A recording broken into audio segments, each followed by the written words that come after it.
வணக்க மக்களே. தமிழக விடுதலையின் தலைவர் தளபதி விஜய் அவர்கள் தூய்மை பணியாளர்கள் கைது செய்தது குறித்து அவர் ஒரு அறிக்கை விட்டுருக்காரு. அதுக்கு கடுமையான கண்டனமும் தெரிவிச்சிருக்காரு ஆளும் கட்சியின் மீது. ஸோ அதில் பார்த்தீங்கன்னா என்ன சொல்லியிருக்காரு அப்படின்னா, தூய்மை பணியாளர்கள் அறவழியில் போராடிட்டு இருக்காங்க, அவங்களையும் இரவோடு இரவாக கைது செய்தீங்க. குண்டுக்கட்டாக இழுத்து சென்று கைது செய்ததுக்கு பெண் தூய்மையாளர்கள் மயக்கம் அடைந்ததோடு மட்டுமில்லாமல் அவர்கள் படுகாயம் அடைந்திருக்கிறார்கள் என்ற செய்திகள் இருக்குது. அதே மாதிரி பார்த்தீங்க அப்படின்னா, நள்ளிரவில் கைது பண்ணுறதுங்கிறது யாராலையும் ஏற்றுக்க முடியாது. அதுவும் பார்த்தீங்க அப்படின்னா, மனசாட்சி உள்ள எவராலும் தாங்கிக் கொள்ள முடியாத அளவிற்கு பெண்கள் மீது தாக்குதல் நடந்திருக்குது. அது அவங்களும் காயமடைஞ்சிருக்காங்க.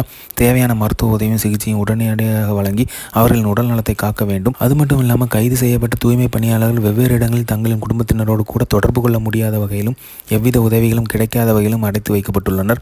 குடும்பத்தினரோடு கூட தொடர்பு கொள்ள முடியாத அளவிற்கு அடைத்து வைக்க தூய்மை பணியாளர்கள் என்ன தேச விரோதிகளா? ஆளும் அரசுக்கு மனசாட்சி சிறிதளவும் இருக்கிறதா? இந்த கொடூரமான நடவடிக்கையை பார்த்தால் தமிழ்நாட்டில் நடப்பது மக்களாட்சி அல்ல, கொடுங்கோல் ஆட்சி தான் என்பது தெளிவாக தெரிகிறது. எதிர்க்கட்சியாக இருந்தபோது நீங்கள் கொடுத்த வாக்குறுதிகளை அவங்க கேட்குறாங்க, நிறைவேற்றணும் அப்படி சொல்லி கேட்குறாங்க. அந்த வாக்குறுதியை நீங்கள் கொடுத்த வாக்குறுதியை நிறைவேற்றவில்லை.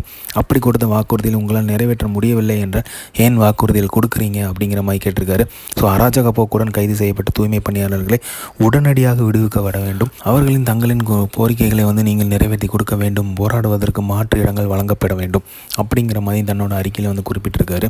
ஸோ தூய்மை பணியாளர்களை கைது செய்தது, அதுவும் இரவோடு இரவு கைது செய்தது மிகப்பெரிய கண்டனத்துக்குரியது அப்படிங்கிறதையும் அவர் மிக சுட்டி காட்டியிருக்காரு. ஸோ இந்த அளவுக்கு ஏன் இவ்வளோ தூரம் அறிக்கைகளை கொடுக்கணும், ஏன் அதை நிறைவேற்றாமல் இருக்கணும் அப்படிங்கிறது அவரோட கேள்வி. ஸோ அதை கேட்டு தான் அவங்க போராடிட்டு இருக்காங்க. அவங்கள இப்படி இரவோடு இரவாக அப்புறப்படுத்துறதுனால எல்லாமே மாறி போயிருமா? அவங்களோட கோரிக்கைகள் நிறைவேற்ற முடியாமல் போயிருமா? எதிர்கட்சியாக இருந்த போதும் சரி, ஆளுங்கட்சியாக ஆக போகும்போதும் சரி, நீங்கள் கொடுத்த வாக்குறுதி அவங்க உங்ககிட்ட கேட்குறாங்க அப்படிங்கிறதையும் தன்னோட கண்டன அறிக்கையில் தெரிவிச்சிருக்காரு. ஸோ இந்த மாதிரி தளபதி அப்டேட் தெரிஞ்சுக்கிறது லைக் பண்ணுங்கள், ஷேர் பண்ணுங்கள், ஃபிலிமா சேனலை சப்ஸ்கிரைப் பண்ணுங்கள். தேங்க்யூ.